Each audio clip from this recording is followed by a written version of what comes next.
So I just recently got this tortoise. His name is Steve, by the way. You know, I've had cats, dogs, rats, birds, gerbils, guinea pigs, but I've never had a tortoise, so I'm not entirely sure how to take care of something like this. Thankfully, we live in a time where all the information we could ever need is right here in our hands. Never mind, looks like we're gonna have to do this the old-fashioned way. Now, I don't have any books about tortoise care, but I do have cats. Everything you need to know about raising kittens and training cats. I'm sure most of this applies over to tortoises. I mean, they're pretty much the same thing. They're all mammals.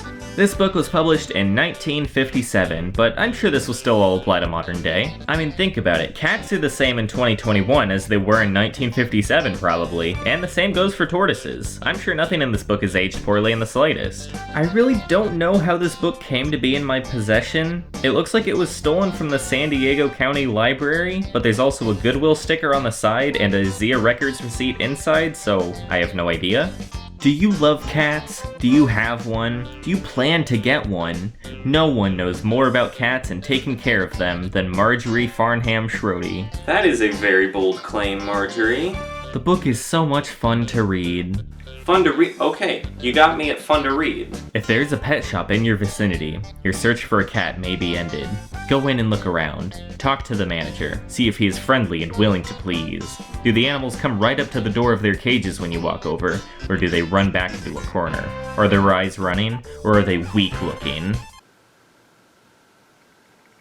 You will only get what you pay for. If you definitely want a pedigreed animal, don't settle for second best. You will tend to look down on him, and you won't be able to give him all the love he needs. I'm sorry, Rocco, I guess I don't love you.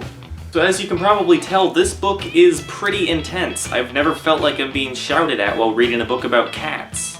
But I don't need to know where to get a cat. I've already got one. So let's just skip ahead a bit. Alright, Chapter 5, Feeding Cats. Here we go. Talks about giving them meat, specifically mentioning horse meat, that's weird.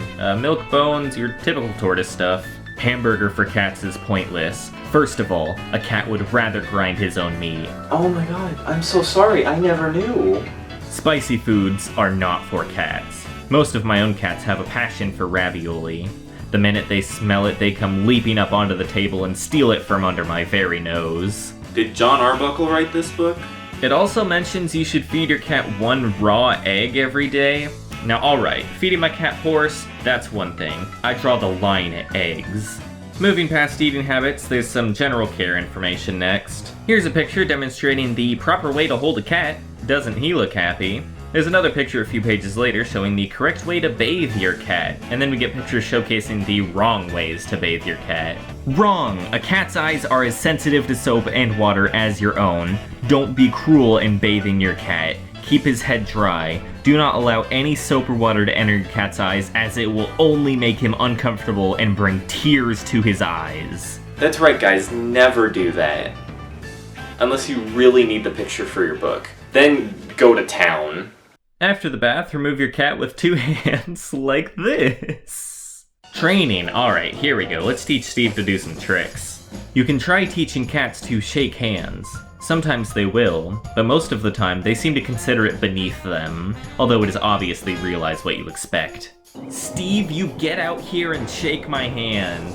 Health. Oh yeah, this is probably important, huh? It lists out a bunch of stuff that can happen to your cat, telling you go to the vet if any of it happens. Ordinarily, a cat with a broken leg is best disposed of, but he can learn to live like this for a while.